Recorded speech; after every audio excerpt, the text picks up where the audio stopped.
그 성공한 사업가들 보면, 성공한 사람들 보면, 뭐 다양한 공통적인 특징들도 있고, 또 어떤 우연히 또 필연이 되어서 성공하게 되는 경우들도 있고, 다양한 이런 요소들이 있거든요. 근데 그 성공하는 사람들이 가지는 어떠한 특징 하나는 바뀌지 않는 부분이 있는 것 같아요. 그것이 무엇이냐면 도전입니다. 무언가에 관해서 사람들이 아니다, 또 뭐 그건 안 돼 라고 하는 부정적인 것들을 본인은 확신을 가지고 투신하는 모습을 보이는 것이죠. 그리고 그 확신이 이 불투명한 것이 아니라 점차적으로 명확한 것으로 변화되는 것. 그래서 결과적으로 이 결과로 드러나게 되는 것을 성공이다라고 부를 수 있지 않을까 생각이 되는데, 제가 이러한 예가 뭐가 있을까 이렇게 또 생각을 하다가, 예전에 지금의 어떤 유재석이라고 불릴 만한 분이 계셨거든요. 너는 모르는 분일 거야. 주병진이라는 분 기억나시나요? 예전에 주병진이라는 이름만 붙으면 믿고 보는 그런 개그맨이 있었죠. 그래서 뭐 자기 이름을 건 토크쇼도 했었던 굉장히 잘 나갔던 분. 그분이 어느 순간 TV에 안 나왔던 거 혹시 기억하세요? 뭐 물론 개인적인 무슨 좀 추문도 있기는 했지만 그것 외에 개그맨 생활을 하다가 그분이 사업에 뛰어들었다고 이야기를 합니다. 그분이 한참 활동하던 시기가 80년대와 90년대 초까지였는데 93년도쯤에 뭐 좋은 사람들인가라는 사업체로 이제 사업을 시작을 했대요. 무슨 사업을 했는지 혹시 아시나요? 잘 알고 계시네요. 속옷 사업을 시작을 했는데, 예전에 좀 비싼 속옷이라고 불렸던 메이커가 이 제임스 딘, 뭐 보디가드, 이러한 이름들 들어보셨죠? 그 브랜드와 더불어서 한 7개의 브랜드를 지니고 있는 그런 계열사를 운영을 했었다고 합니다. 이분이 이런 속옷 사업에 뛰어들었던 이유가 있었대요. 왜냐하면 80년대 중반 후반까지만 해도 우리나라 사람들이 그렇게 잘 살던 나라가 아니었죠. 그러다 보니까 외적으로 보이는 것도 하기에 급급한 모습, 뭐 이쁜 옷 입고 치장하고 여기에 급급한 모습이지, 이 보이지도 않는 속옷을 신경 쓴다는 것은 아무도 사람들이 생각하지 않았던 상황이었습니다. 그래서 그 당시에는 거의 대부분이 흰색 속옷을 입고 있었다고 이야기를 해요. 그래서 우리 흔히 아버지 런닝이라고 하는 런닝들, 그게 모든 아버지들이 다 입는 그런 옷이었죠.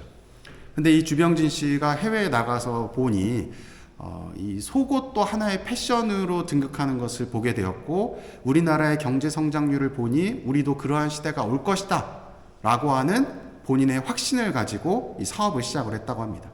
그래서 처음에 사업을 시작할 때에 이분이 뭐 연예인으로 아무리 잘 나간다 해도 사람들이, 사업하는 사람들이 그 주병진 씨를 보면서 무슨 생각을 했을까요?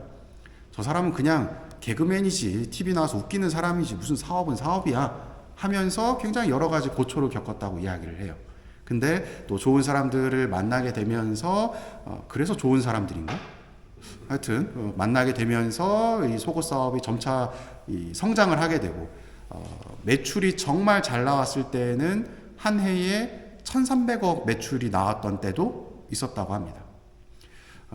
이 주병진 씨가 이토록 성공을 해서 2008년도에 우리 그 예능 프로그램 중에 미우새라고 아시나요? 거기에 이제 나오는 사람들이 결혼 못한 사람들이 나오잖아요. 그분도 이제 결혼을 못 하셔서 거기에 나왔는데, 집이 공개된 걸 보니까, 보셨어요? 기억나시나요? 굉장히 이제 비싼 그런 거 뭐라 그러죠?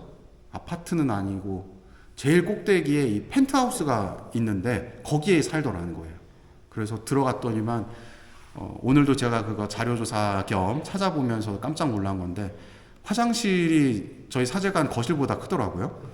그래서 거기에 이제 뭐 편백나무 사우나도 있고, 막 화장대도 따로 막 2대씩 있고, 가운데는 욕조가 막 커다랗게 있고, 그렇게 이제 사업이 성공을 하시고 나중에 이제 2008년도에 그 사업을 매각을 하고 이런 여유로운 삶을 살고 있는데, 드리고 싶은 얘기는 그 주병진 씨와 더불어서 성공하는 사람들이 성공할 수 있었던 이유, 그것은 아까 제가 말씀드렸던 본인이 가지고 있는 확신에 대한 도전이 있었기 때문에 보이지 않는 불투명한 그 미래에서 점차적으로 보여지는 확신의 그 결과가 드러나게 되는 것이죠. 오늘 복음에 보면 마르코 복음에 이 바르티메오라고 하는 눈먼 거지가 등장을 하는데 이 사람도 아마 비슷하지 않았을까 싶어요. 이 사람이 예수님이 지나간다는 이야기를 듣고 무슨 생각을 하게 됐을까요? 예수님은 나를 고쳐줄 수 있겠지라고 하는 확신이 있었겠죠. 그래서 예수님께 저 여기 있습니다. 저를 봐주십시오 하면서 소리를 질러요. 그랬더니 주변 사람들의 반응이 어땠죠? 조용히 하라고. 너 왜 이렇게 소리를 지르냐고. 가만히 좀 있으라고.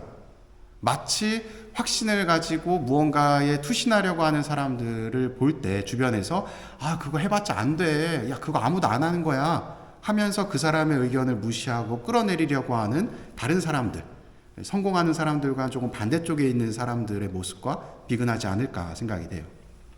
그럼에도 불구하고 그 바르티메오는 다윗의 자손이시여 저에게 자비를 베풀어 주십시오 하고 지속적으로 소리를 질렀고 거기에 대한 응답을 받게 되죠. 예수님께서는 그를 불러오라고 이야기를 하셨고 이제는 사람들이 그를 예수님 앞으로 데리고 옵니다. 마치 처음에는 안 된다 했지만 어느 정도 성공을 이루니까 사람들이 이제 반응이 어떻겠어요? 너 잘하고 있는 것 같아 하면서 이제 인정해 주게 되는 것이죠. 그리고 이 눈먼이인 바르티메오는 예수님에게 이야기를 합니다. 제가 다시 볼 수 있게 해주십시오. 그러자 예수님께서 이야기하시죠. 너의 믿음이 너를 구원하였다.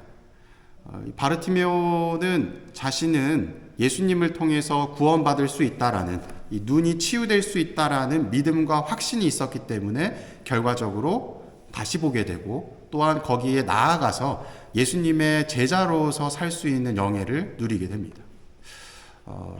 사회적으로 성공한 사업가들의 모습으로 제가 설명은 했지만 우리가 신앙 안에서도 똑같은 논리가 적용될 수 있을 거라 생각이 들어요.